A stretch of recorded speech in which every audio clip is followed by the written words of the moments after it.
we mutima urira ngwino kwa Yesu, amakuba yawe uyamubwire, mubwire buhoro ibikuriza, we kugira ubwoba kandi wirira, mubwire buhoro ibikuriza, kugira ubwoba kandi wirira, abaremerewe n'ibiruhanya babwire ko Imana yabaruhura, ubahumurize utumukiza mara agahinda none wirira. Haleluya, haleluya. Yesu nashimwe. Ngo we mutima urira ngo ngwino kwa Yesu, ngo amakuba yawe uyamubwire, ngo umubwire byose. Imana yiteguye kugukiza, Imana yiteguye kukurengera. Ngo baremerewe n'ibiruhanya ngo babwire ko Imana irengera,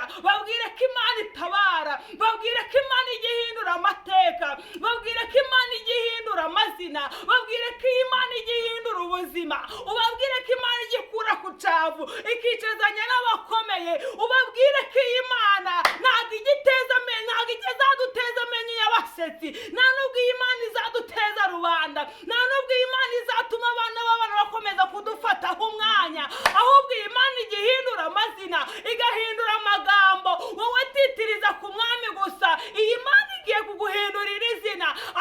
Haleluya, haleluya. Nagira ngo nkumenyeshe ko abavuze ibya mbere bazavuga n'ibya kabiri, abamanitse amatangazo bagusebya ni nabo bazayamanura, bakajya kuvuga ati koko yakoreraga Imana, bakavuga ati koko iyi Mana yiringiye ni Imana nyamana, nimutabura uko bigenza. Iyo yivuze abagabo barahagarara, iyo yatsamuye ngo se nawe uvuga ngo byagenze bite. Ndagira ngo nkubwire ngo Imana iguhindurira izina, Imana ihindura topic ku buzima bwawe, ibintu bakumazeho iminsi bakuvuga, ndagira ngo uyu munsi bihinduke, bamenye ko Imana yivanze mu byawe, bamenye ko Imana yaguhinduriye izina. Imana ishimwe.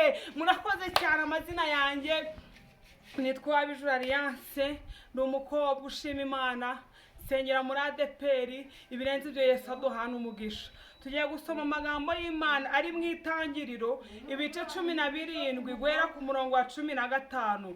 Umutwe w'amagambo uravuga ngo Imana isezeranya yuko Sara azabyara umuhungu. Imana yongera kubwira Aburahamu iti, Sarayi umugore wawe ntukamwita ukundi Sarayi, ahubwo ujye umwita Sara, nanjye nzamuha umugisha kandi nzaguha umwana w'umuhungu kuri we, nzamuha umugisha koko kandi azaba nyirakuruza w'amahanga, abami b'amahanga bazakomoka kuri we. Maze Aburahamu arubama araseka, aribaza ati, mbese umwana azabyarwa n'umaze imyaka 100 avutse? Kandi na Sara umaze imyaka 90 azabyara. Aburahamu abwira Imana iti, icyama Ishimayeli akabaho ari imbere yawe. Imana iramusubiza ati, ahubwo Sara umugore wawe niwe uzabyaraho umuhungu, uzamwita Isaka, nanjye nzakomeza isezerano ryanjye nawe ngo ribe urubyaro ruzakurikiraho isezerano ridashira. Imana ishimwe. Naje gukubwira ngo Imana iguhindurire izina, Imana iguhindurira izina mu izina rya Yesu. Ndagira ngo nkubwire we kwiheba, we kujyana umutima kure, nakuzaniye ijambo rivuga ngo Imana iguhindurira izina. Nukuri ko Imana mureke mbabwire, hari igihe tuba mu mateka tukaba muri za karande, ibintu bikatuyobera, tugahora muri ritimi imwe, ariko naje kukubwira ngo Imana iguhindurira izina mu izina rya Yesu Kristo. Imana niguhindurira izina, abantu barongera babazanye. Imana niguhindurira izina, bazavuga ati byagenze bite. Imana niguhindurira izina, abantu bazabazanya.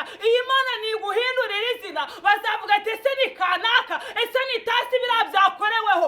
Abantu nibongera hayiwe we ntabwo bazongera kukwishima hejuru, kuko Imana yaguhinduriye izina mu izina rya Yesu Kristo. Izi nkuru dusomye ni iz'umugabo wita Aburahamu. Aburahamu yari yaravuye mu gisekuruza kibi, ngo ise w'Aburahamu yabazaga ibigirwamana, ngo ndetse yamara kubibaza ngo bakajya kubigurisha. Imana bashakaga yo kuguha amafaranga kwa se w'Aburahamu baraye gucuruzaga, Imana itanga urubyaro barayibazaga.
kurira, ngo amara igihe kirekire atabyara, kandi yarasenze. Nubwo wamara igihe kirekire ntabwo ukwiye kwiheba, haracyari ibyiringiro yuko igiti cyatemwe cyakongera kigashibuka, kandi cyashibukana n'ibyawe, cyashibukana n'ibyawe, cyashibukana ibitangaza, cyashibukana amahoro. Ayi wowe cyashibuka mu izina rya Yesu, byashibukana n'akazi kawe, ubwenge bwawe byashibukana mu izina rya Yesu. Ngo nuko maze ngo Aburahamu arasenga ngo ageze imyaka 100 atarabona umwana, kandi yarasenze. Ni ikibazo icyamba ukareka kugwa vuba. Abana b'abantu tuguye vuba, turarambaraye. Ayiwe imyaka 2 iri gushira, ati mvuye kuri ya mana yanyu, ati burya ni pirate, imana yacu ni originali, ntabwo tuyanika, nta nubwo tuyanura ngo imvura iraguye. Iyi mana ni imana ifite umwihariko. Ngo Sara agira imyaka 99, ngo nuko maze birangije ngo umunsi umwe ngo Imana igenderera Aburahamu, ngo ari gusenga, ngo Imana iramubwira ngo yewe Aburahamu we, uyu munsi ntabwo iri guhamagara Aburahamu, ahubwo iri guhamagara wowe mama Ketiya we, mama Kanaka we. Ni wowe Imana iri guhamagara uyu munsi, ntabwo Imana iri guhamagara Aburahamu.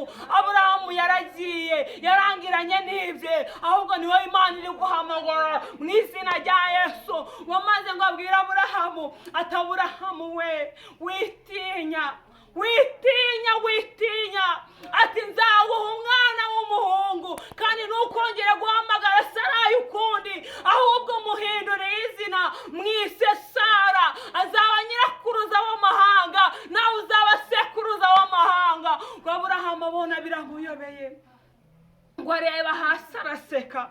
Ngo arangije aravuga ngo mana we, icyampa ugahereza Ishimayeli umugisha. Ishimayeli ni umwana wa Aburahamu, yari yarabyaye ku muja we.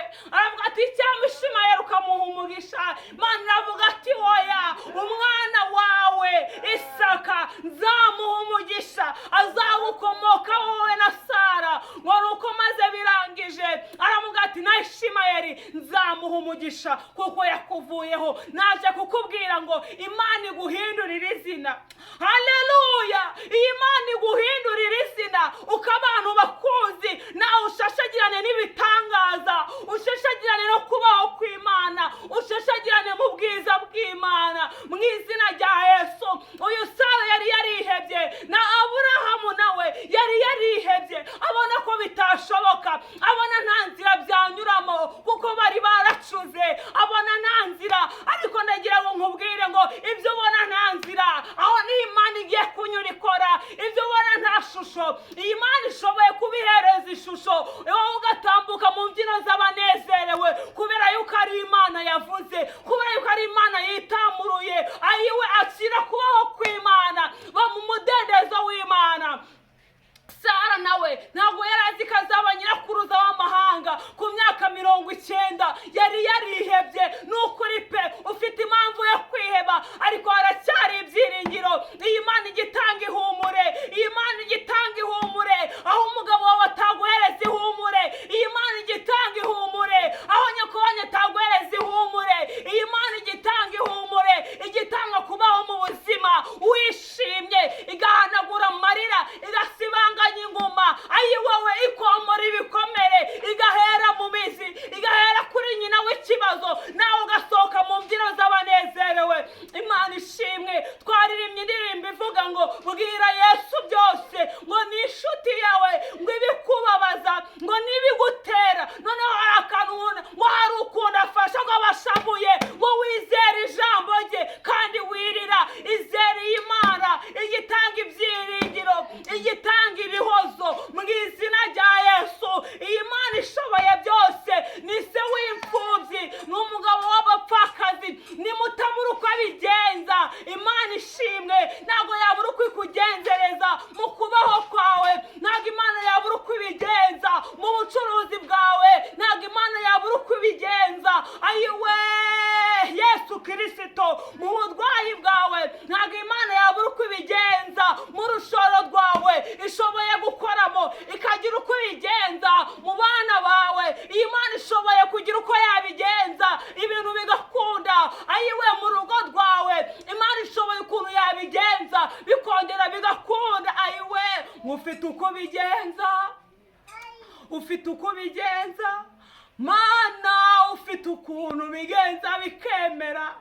Ayiwe, Imana ifite ukuntu ibigenza bikemera. Mw'abantu mw'Imana ifite ukuntu ibigenza ibintu bigakunda, abantu bakabazanya atese yasengeye hehe. Imana ifite uko yabigenza. Nukuri kose perime yawe uyitesha agaciro. Imana yayiguhaye ntabwo ari iyo kuryamisha, nta nubwo bayifatisha imabura, ahubwo ijya gushaka amafaranga. Imana ifite uko yabigenza igacinzira akazi kawe kakaza.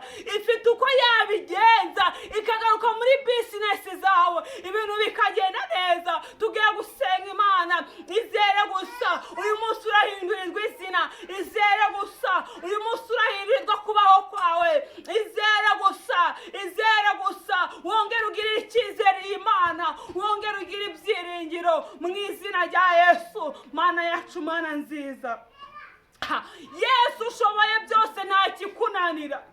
Iyo uvuze biraba, wategeka bigakomera. Izina ryawe nirishimwe Mwami Mnyamana, nyagora ku ngoma Imana. Duhagaze mu butwari bwawe, watubwiye ko ibyo tuzasengera twizeye tuzabihabwa mu izina rya Yesu. Ayiwe, ijambo ryawe riratubwiye ngo Aburahamu ngo yari ari gusenga, urangije uramugenderera, uramubwira ngo kindi gihe kuzamuhereza umwana. Natwe dukeneye kubyara ibitangaza, dukeneye kubyara ibitangaza mu izina rya Yesu.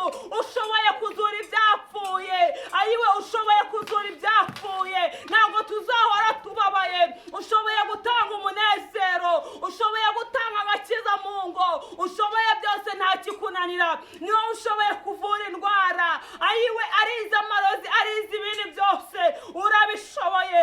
Ushoboye kugera kwa muganga n'abari muri serumu ukabahaza uburame, nubwo umwuka bawugura, ariko ni wowe ushoboye gutanga Mwami Imana kubaho mu buzima bwacu. Ushoboye gutanga akazi, ushoboye kwivanga muri bizinesi, ushoboye gutanga urubyaro, ushoboye Mwami Imana gutanga ubwenge, ni wowe ushoboye kubutanga, ugatanga n'ubumenyi. Ushoboye byose, nta kikunanira. Ni wowe ushoboye gutanga ubukwe mu izina rya Yesu, abantu bagakenyera bagaseka, niyo bwapfa kanshura ijana, uracyariho witwa Imana. Nibwo bumana bwawe, nibwo biduhesherezamo Mwami Imana kugushima. Niwo ushoboye kongera kuzura ibyapfuye bikongera bikabaho mu izina rya Yesu Kristo. Uvana inyatsi mu buzima bwacu, uvana inyatsi Kristo mu biganza byacu mu izina rya Yesu. Turamagana abadayimoni n'abadayimonikazi batuma tudatera imbere, tugahera hamwe. Udukura inyatsi mu buzima bwacu, ayiwe, nizariwe n'inzige Mwami Imana na za kagungu n'uburima bwose, nyemerera ubigarure, ongera ubigarure, ongera ubigarure. Twakire gukora bigakunda, twakire kongera gushora bigakunda mu izina rya Yesu. Ayiwe, n'abashaka kwakira Yesu nk'umwami n'umukiza, nabo turabazamuye, uzabakomereze mu buntu bwawe. Nubwo iyi nzira inyereye, uzabahereze mu gukomera mu izina rya Yesu. Amen.